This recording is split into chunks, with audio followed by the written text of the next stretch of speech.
देखा महारानी, मैं न कहता था भगवान ने हम पर बड़ी कृपा की है। तुमने अपने कानों से सुन लिया कि ये अवतारी नाग है और इसका नाम विश्वामित्र है, जो शिव जी महाराज का दास है। दोनों ने मेरे आगे हाथ जोड़कर अपने अपने सर झुका दिए। मैंने भी अदाकारी शुरू कर दी, क्योंकि अब मेरा टारगेट बूढ़ा सपेरा नहीं था, बल्कि ये राजा और ज्यादातर इसकी रानी थी। राजा ने मुझसे कहा, महाराज का हमारे महल में आना हमारे लिए बड़ा नेक शुगन है। महाराज, मुझे विश्वास है कि आपकी कृपा से मेरी रानी की गोद जरूर हरी हो जाएगी। मैंने दिल में कहा, हरी होगी कि लाल होगी ये तो खुदा ही जानता है, लेकिन मैं तुम्हारी रानी की मदद से यहाँ से फरार जरूर हो जाऊंगा। ऊपर से मैंने इंसानी आवाज में कहा, तुम्हारी रानी के यहाँ 9 माह बाद एक सुंदर बेटा पैदा होगा। दोनों खुशी से उछल पड़े और हाथ जोड़कर मेरे आगे सजदे करने लगे। मैंने कहा, लेकिन मेरी एक शर्त है। वो क्या महाराज? राजा ने सहमी हुई आवाज में पूछा। मैंने कहा,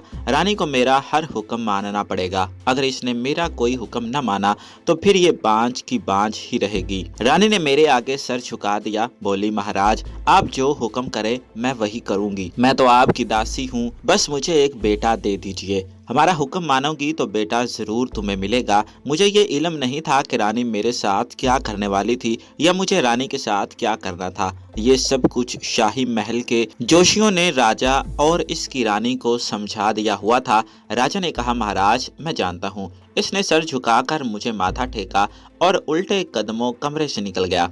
इसके जाने के बाद महारानी ने दरवाजे को बंद करके चटखनी लगा दी और आहिस्ता आहिस्ता चलकर मेरे करीब आकर हाथ बांध कर खड़ी हो गई। कहने लगी, महाराज मुझे हुक्म कीजिए, मैं क्या इसे हुक्म करता।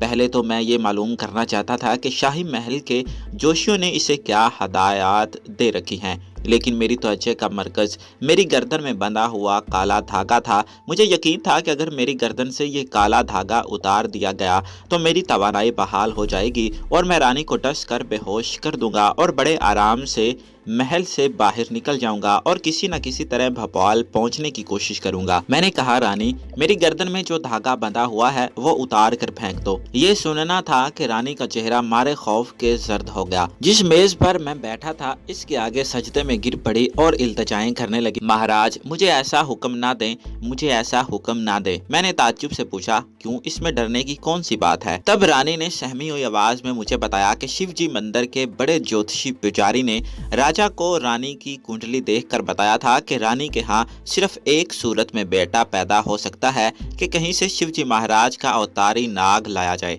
ये नाग देवता का अवतार होगा, मगर सांप के रूप में होगा और देवताओं की जुबान में बात करता होगा। महारानी इस नाग के साथ 3 रातें बसर करेगी।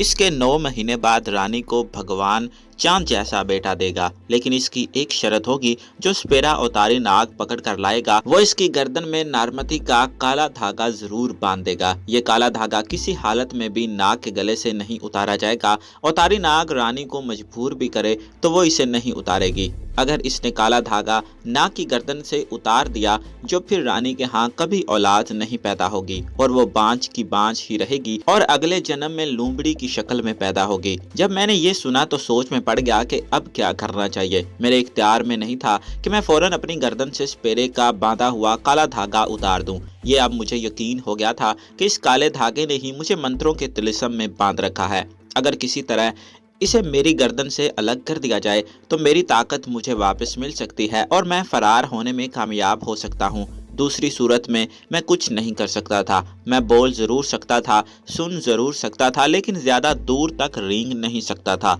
चंद कदम रेंगने से मेरा जिस्म पत्थर की तरह बेजान हो जाता था। ऐसी हालत में मेरा महल से फरार होना नामुमकिन था। आखिर मेरे दिमाग में एक तरकीब आ गई। मुझे यकीन था कि ये तरकीब जरूर कारगर साबित होगी। आगे चलकर आपको भी मालूम हो जाएगा कि ये तरकीब क्या थी। चुनाचे मैंने रानी से कहा, अगर ये बात है तो बेशक तुम मेरी गर्दन में धागा बांधे रहने दो, इसे मत उतारो।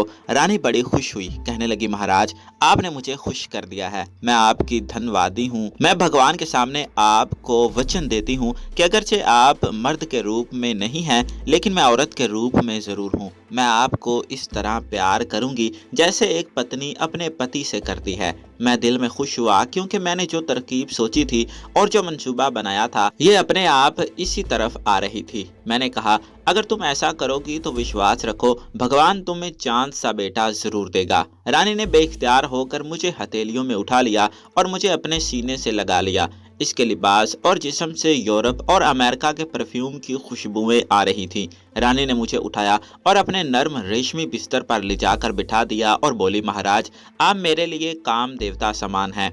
काम देवता इश्क और प्रेम का देवता है, औरत और मर्द के मिलाप का देवता है। मैं 3 रातों के लिए आपकी दासी हूँ, आपकी पत्नी हूँ। मैं वही पूजा पाठ करूंगी जो आकाश की देवदासियां अपने देवताओं को रिझाने के लिए किया करती हैं। रानी के बेडरूम में एक शानदार सिगार मेज था। वो मुझे बिस्तर पर बिठाने के बाद अंगड़ाई लेकर आराम आराम से कदम उठाती और कुछ गुनाती सिंघार मेज की तरफ गई और अपने बाल खोलकर इसमें बुरश फैलने लगी। इसके स्याह बाल लंबे और चमकीले थे। बेडरूम में काफी रोशनी थी। इसने बालों में बुरश करने के बाद सिवाय पलंग के साथ रखे टेबल लैंप के बाकी सारी रोशनियां बुझा दी। इस टेबल लैंप का शेड सिर्फ सुर्ख रंग था। बेडरूम में हल्की हल्की सुर्ख रोशनी फैल गई। मुझे अपने मंसूबे पर अमल करते हुए रानी से एक फरमाइश करनी थी, लेकिन ये फरमाइश मैं सिर्फ इस वक्त करना चाहता था जब रानी खूब मूड में आ चुकी हो। इस छोटी सी रियासत की महारानी, जिसका नाम संदरान था, हिंदू देव माला की दलदलों में सर से पांव तक डूबी हुई थी और फिर इस वक्त वो अपनी रियासत की विरासत की खातिर एक सांप से ब्याह कर चुकी थी। बहुत जल्द इस पर कैफियत तारी हो गई। इसने अपना सारा लिबास उतार दिया और मुझे गोद में लेकर बैठ गई। मैंने इसे कहा, महारानी क्या देवताओं की शराब सोमरस नहीं पियोगी? क्षमा करें महाराज, मैं तो भूल ही गई थी। वो जल्दी से उठकर एक अलमारी में से शराब की बोतल और 2 गिलास ले आई। मैंने कहा, हम सोमरस में पहले ही डूबे हुए हैं, सिर्फ तुम सोमरस पियोगी। जो हुक्म महाराज। इसने मेरे सामने गिलास में शराब डाली और गठागठ चढ़ा गई। साफ लग रहा था कि वो शराब की आदी है। शराब पीने के बाद वो मुझसे खेलने लगी। कभी मुझे चूमती, कभी मुझे अपने सीने से लगा लगा कर भींजती और कभी मुझे अपने जिस्म पर छोड़कर मुस्कुराते हुए देखती रही। मैंने इसे दूसरा गिलास भी पीने को कहा। इसकी क्या मजाल थी कि मेरा हुक्म ना माने। वो दूसरा और फिर तीसरा गिलास भी चढ़ा गई। बहकी बहकी बातें करने लगी और मुझे अपने जिस्म के साथ लगाकर जोर जोर से विषुओं की तरह पूछने लगी।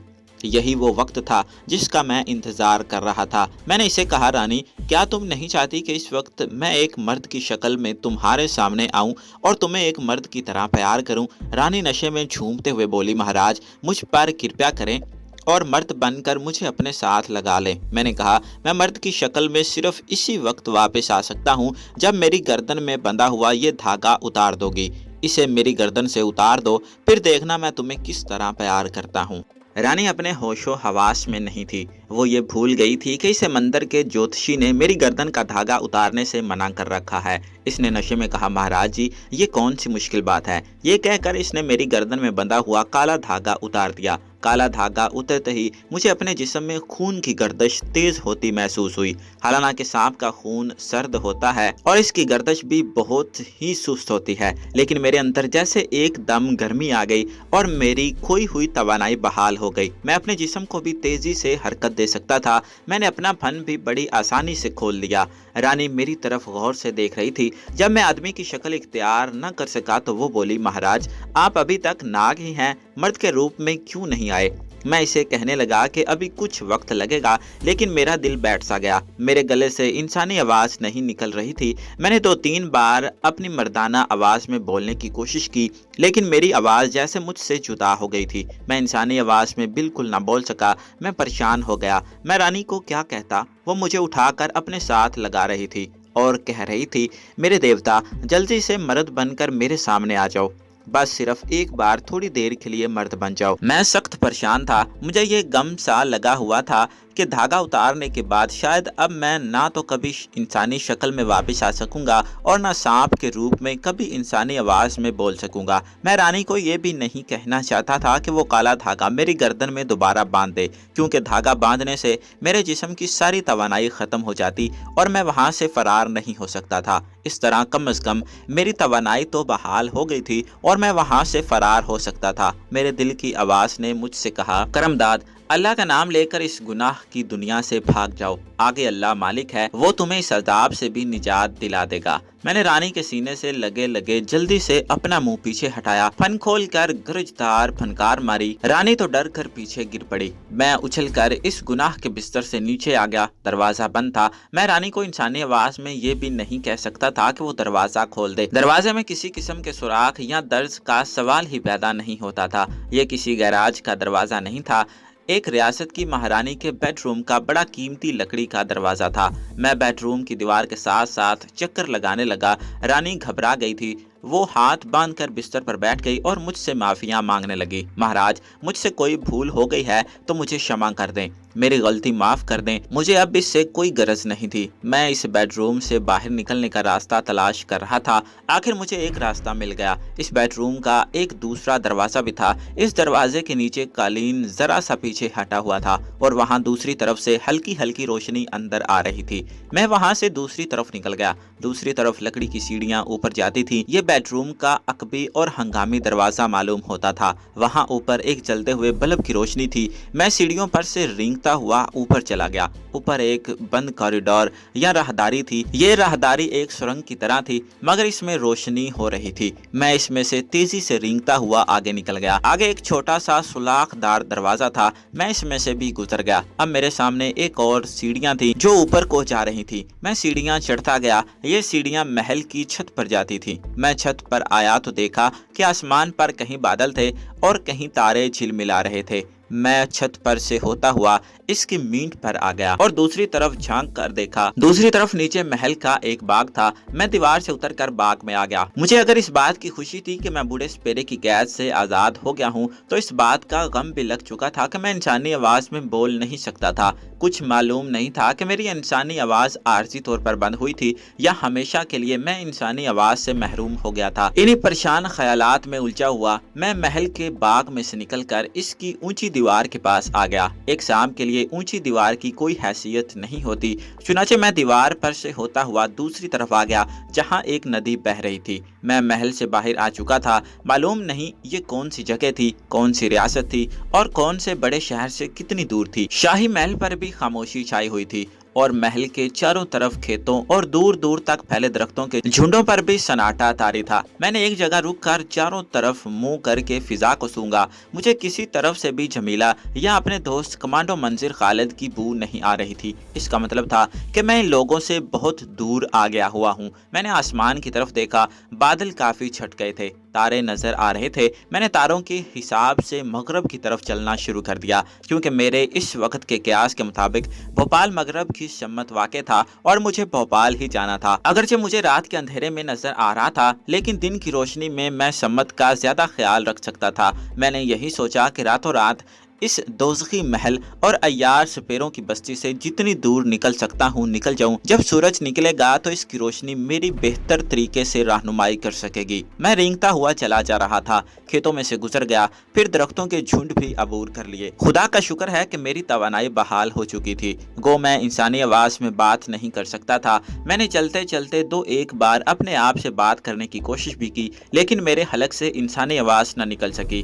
दूर से मुझे किसी गाँव की रोशनी नजर आई। मैं गांव में जाने की बजाय इसके पहलू से होकर आगे निकल गया। अब मैं एक कच्ची सड़क पर था जिसके दरमियान में बैलगाड़ियों के चलने के गड़े पड़े हुए थे। दोनों तरफ चहाड़ियां थी। दूर तक रात का अंधेरा और खामोशी थी। कच्ची सड़क खेतों में दूर तक चली गई थी। मुझे फिजा में पानी की नमी का एहसास हुआ। मैंने 2-3 बार जुबान बाहर निकाली तो मुझे एहसास हुआ कि ये दरिया की नमी है और कोई दरिया करीब ही है। मैं फिक्रमंद हुआ कि अगर सामने दरिया आ गया है तो इसे तैर करना बहुत मुश्किल होगा और दरिया की लहरें मुझे काफी दूर आगे ले जाएंगी और खुदा जाने मैं अपनी मंजिल से कितनी दूर चला जाऊंगा। दरिया किनारे उगे हुए सरकंडों की मरतूब खुशबू करीब होती जा रही थी। आखिर मैं दरिया पर पहुंच गया। दरिया का पाट बहुत चौड़ा था। मैं इसे तैर कर पार करने का खतरा मोल नहीं लेना चाहता था। मैंने बाईं तरफ निगाह डाली तो मुझे कुछ फासले पर दरिया के एक किनारे से दूसरे किनारे तक जाती रोशनियां टिमटिमाती दिखाई दी। मैं समझ गया कि यह दरिया का पुल है। मैंने अपना रुख पुल की तरफ कर लिया। मैं दरिया के पुल पर से आसानी के साथ गुजर सकता था। मुझे पुल तक पहुंचते पहुंचते काफी वक्त लग गया। यह पुल लोहे के गार्डों को कैंचियों की तरह जोड़कर बनाया गया था और बहुत बड़ा पुल था। इस पर एक तरफ पैदल और बैलगाड़ियां वगैरह चलने का रास्ता था और दरमियान में रेलवे लाइन थी। मैं रेलवे लाइन से हटकर पुल पर चल पड़ा। अभी आधा पुल अबूर किया था कि पीछे से इंजन की सीटी की आवाज सुनाई दी। रेलगाड़ी आ रही थी। थोड़ी देर बाद रेलवे लाइन पर इंजन की रोशनी पड़ने लगी, फिर इंजन की आवाज आना शुरू हो गई। गाड़ी बड़ी आहिस्ता आहिस्ता चल रही थी। मैं एक तरफ हटकर दूर से आती रेलगाड़ी को देखने लगा। खुदा जाने क्या बात थी कि दरिया के पुल पर गाड़ी बड़ी धीमी रफ्तार से चल रही थी। आमतौर पर दरिया के पुलों पर गाड़ियां इतनी आहिस्ता आहिस्ता नहीं चला करती। इंजन अपनी तेज रोशनी को अपने साथ ही समेटता आहिस्ता आहिस्ता चलता मेरे करीब से गुजर गया। डिब्बों में रोशनियां हो रही थीं। शायद मुसाफिर सो रहे थे। किसी किसी खिड़की में से कोई मुसाफिर बाहर झांक रहा था। गाड़ी की रफ्तार और आहिस्ता हो गई। आखिर पहियों के चिरचिराने की आवाज के साथ ट्रेन रुक गई। ट्रेन का आखिरी डिब्बा मेरे करीब से गुजर गया था। मुझे ख्याल आया कि मैं भी मगरब की तरफ जा रहा हूँ और ट्रेन का रुख भी मगरब की तरफ है। क्यों ना ट्रेन पर चढ़ जाऊं। आगे कोई ना कोई बड़ा शहर जरूर आएगा। वहाँ कम से कम ये तो मालूम हो जाएगा कि मैं भोपाल शहर से कितनी दूर हूँ। वहाँ से मैं किसी दूसरी ट्रेन पर चढ़कर भोपाल की तरफ निकलने की कोशिश कर सकता हूँ। ये अच्छा ख्याल था। मैं तेज तेज रेंगता हुआ रेल की पटड़ी पर आ गया। गाड़ी के आखिरी डिब्बे की सुर्ख रोशनी मुझसे ज्यादा दूर नहीं थी। मैं इसके पास पहुंच गया। ट्रेन किसी भी वक्त चल सकती थी। चलती हुई ट्रेन पर मैं सांप होने की सूरत में नहीं चढ़ सकता था। मैं आखिरी डिब्बे के पहिए पर से रेंगता हुआ डिब्बे की अकबी दीवार से होकर छत पर आ गया। इतने में एक धचके के साथ ट्रेन चल पड़ी। ऐसे लग रहा था जैसे ट्रेन सिर्फ मेरे लिए वहां रुकी थी। ट्रेन की छत पर मैं बड़े इत्मीनान से बैठा था। दोनों जानब दूर तक दरिया का पाट फैला हुआ था। ट्रेन इसी धीमी रफ्तार से चल रही थी। इस तरह वो पुल पर से गुजर गई। पुल पर से गुजरने के बाद ट्रेन ने आहिस्ता आहिस्ता रफ्तार पकड़ना शुरू कर दी और फिर हवा से बातें करने लगी। ये पहाड़ी इलाका नहीं था। दोनों तरफ खेत और मैदान थे। कहीं कहीं दूर नारियल और ताड़ के दरख्त थे जिन्हें मेरी सांप की आंखें वाज़े तौर पर पहचान सकती थी। ट्रेन एक छोटे स्टेशन को छोड़ती हुई गुजर गई। इसी तरह इसने कई स्टेशन छोड़े। काफी देर बाद कोई शहर आ गया। ये ज्यादा बड़ा शहर नहीं लगता था। मैं स्टेशन पर इस शहर का नाम पढ़ना चाहता था। ट्रेन स्टेशन पर जाकर रुक गई। मैं छत पर बैठा था। मैंने सर जरा नीचे करके प्लेटफार्म पर स्टेशन का नाम पढ़ने की कोशिश की, मगर वहाँ किसी जगह स्टेशन का नाम नहीं लिखा हुआ था। कुछ मुसाफिर उतर गए, कुछ मुसाफिर सवार हुए। ट्रेन चंद मिनट के बाद वहाँ से चल पड़ी। मैं किसी बड़े शहर के इंतजार में था। ट्रेन ने एक बार फिर स्पीड पकड़ ली। इस दफा गाड़ी काफी देर तक बगैर किसी जगह रुके चलती रही। रास्ते में एक दरिया भी आया, खेत भी आए, जंगल भी आया। जमीन किसी जगह ऊंची नीची भी होती। फिर मैदान शुरू हो गए। आखिर दूर से रोशनियां नजर आने लगी। ये कोई बड़ा शहर था। काफी देर तक ट्रेन इन रोशनियों के दरमियान से गुजरती चली गई। फिर एक दरिया का पुल आ गया। ट्रेन पुल अबूर कर गई। ये वाकई ही कोई बहुत बड़ा शहर था। दरिया की दोनों जानब इस तरह रोशनियां हो रही थीं जैसे वहां कोई त्यौहार मनाया जा रहा हो। मुझे डिब्बे के अंदर से मुसाफिरों के नारों की आवाज आई, जय गंगा मैया, जय गंगा मैया। मैं फौरन समझ गया कि ये हिंदुओं का मुकद्दस दरिया गंगा है। ट्रेन एक बार रौनक और रोशन रोशन प्लेटफार्म में दाखिल हो रही थी। जिस तरफ प्लेटफार्म था मैं इस तरफ झांक रहा था। मैं प्लेटफार्म के शुरू में लगे बोर्ड पर स्टेशन का नाम पढ़ना चाहता था। मैंने नाम पढ़ लिया। ये बनारस का शहर था। मुझे इत्मीनान हुआ कि मैं बनारस पहुंच गया हूँ। यहाँ से मुझे भोपाल जाने वाली गाड़ी मिल सकती है। ट्रेन के रुकते ही मैं लोगों की नजरें बचाकर डिब्बे में से दूसरी जानब उतर गया। यहाँ काफी रोशनी थी। मुझे देखा जा सकता था। दूसरी तरफ भी एक प्लेटफार्म था। दरमियान में रेल की पटड़ी थी। मैं रेल की पटड़ी की ओट में होकर रेंग रहा था। अचानक इस प्लेटफार्म पर भी एक गाड़ी आ गई। मैं जल्दी से पटड़ी को छोड़कर प्लेटफार्म की दीवार के साथ लग गया। जब ट्रेन गुजर गई तो मैंने दीवार पर चढ़कर सर बाहर निकालकर प्लेटफार्म पर निगाह डाली। प्लेटफार्म पर मुसाफिरों का रश वगैरह नहीं था। फिर भी इधर उधर कुछ लोग अपने सामान के पास बैठे थे। प्लेटफार्म पर रोशनी थी। मैं रेलवे स्टेशन के अहाते के अंदर ही रहना चाहता था और किसी तरीके से ये मालूम करना चाहता था कि यहाँ से भोपाल जाने वाली गाड़ी कब और किस प्लेटफार्म पर से जाएगी।